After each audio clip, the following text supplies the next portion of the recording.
ان رجلا تاجرا مات وبعد موته رآه اخوه في المنام، فرآه يمسح عرقه من شدة العذاب الذي يعانيه، فقال له: ما لك يا اخي وانت الذي صليت وصمت وزكيت وحججت بيت الله، لماذا تعذب؟ فقال: ان الله حاسبني على شيء لم يخطر لي على بال. قال لي: الله حاسبني على ماذا؟ على انني لم اكن امسح كفة الميزان قبل ان ابيع للناس.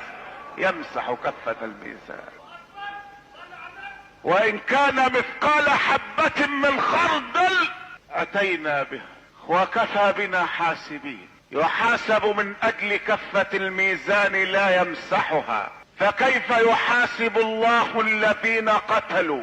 وكيف يحاسب الله الذين سلبوا ونهبوا؟ وكيف يحاسب الله الذين هتكوا الاعراض؟ وكيف يحاسب الله الذين اعدموا وشنقوا؟ وكيف يحاسب الله الذين افسدوا البلاد والعباد؟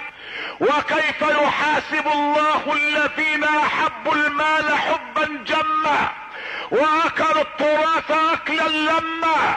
وكيف يحاسب الله الذين يحاربون لا اله الا الله